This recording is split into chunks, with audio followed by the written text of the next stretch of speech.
Hello, this is Peter Combs from Bidamount.com. Today is Friday, May 8th, 2015, and as many of you know, each week we like to go through the newsletter from the previous weekend, talk about a few things.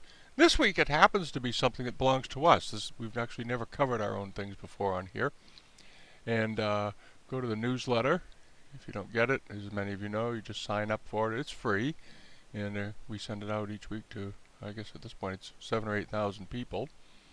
And here's last week's newsletter. It's in the archives. If you ever lose yours, you can always come to the site. So we always have it there available.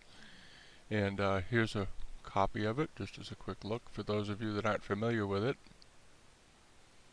And these are items that are actively listed. They go out while these items are actively listed on eBay. And it more or less serves as a watch list that gets popped into your mailbox on Saturday nights around 6 or 7 o'clock Eastern Time each week. This is the Buddha we put up on eBay. Here it is. These are all our things. Some nice things this week. And this is particularly nice. As you can see, it's up to already $19,200 with a couple days to go. It's had, I don't know, 12 or 1,300 page views, and it's got 160 to 70 watchers on it currently. So it'll do just fine. I'm going to scroll down here and get a good look at this. This is a particularly nice Buddha. First, it's a large one. Most Buddhas, as you know, you typically just see the figure itself. It's not on this stand. And they typically range in size anywhere from 9 to 12, 13 inches maybe. This one is particularly large. The size overall is 24 inches. The figure alone is 16 inches, which makes it substantially larger than the more typical ones you're going to encounter. This one was made in the early 17th century, and one of the ways we know that is because one of the finish that's on it is this rather nice, very attractive. I'm going to get a better image. There we go. This gold lacquer. They used gilt on lots of bronzes, as you know, but gilt lacquer was sort of something that came along later in the Ming Dynasty, late 16th to early 17th century. And the hair on this, you see it is blue in tone. This is powdered lapis that gets applied to Buddhas sometimes with hide glue. Here's a frontal view of it. And the lapis goes all the way down the back of the head. Let's get the back shot. There it is. So you see this lapis goes here, it goes up onto the crown, it goes down here and down over the back.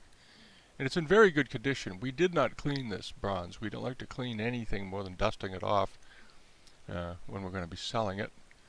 And the piece has a particularly nice side view. But Buddhas of this size are quite rare. They tend to be very heavy. Little tip off there, when you go to pick one up, they're heavy as bricks.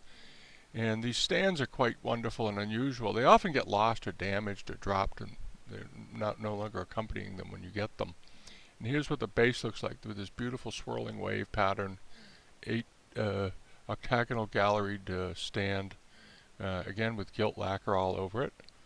And we'll take a look at the bottom of the lotus pad that the Buddha sits on. There it is. And as you can see, it's quite realistically detailed. And here's the post, which would be like the stem and the lotus flower. And this fits into that stand we were just looking at. And again, this is lacquered as well. And I want to show you the underside of this. We had to add this later. It's down here somewhere. There it is. That's the base. That's what the inside of this looks like when you flip it over. Okay. These are not Tibetan, so they don't have those plates on the bottom that they tuck the scrolls into. This is a Chinese one. They generally don't have those plates on them.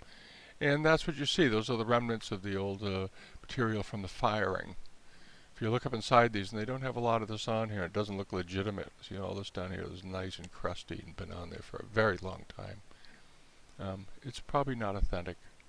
But this is an authentic one. It came out of an estate. Here's a picture of the Buddha just sitting by itself, and that's typically what you would see in most of the Buddhas in the market. This is a nice Maitreya. He's holding his cup and his hand up, and everything is complete all the way around.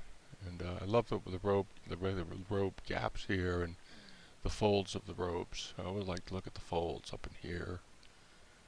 Okay, and he's got these floral earrings hanging down, and very attractive Buddha. And if you get to see one of these out in the field and it's in an antique shop somewhere you're visiting, you better grab it, okay? Especially if it's priced under $10,000. Sometimes you find them for a lot less. But that's what they look like, and it's a wonderful item. We're very pleased to have it. And in 2 days it'll have a new owner. And by the time you see this video, it'll be long gone. So thanks for watching anyway. And feel free to visit our site any old time. And have a great weekend. Bye-bye.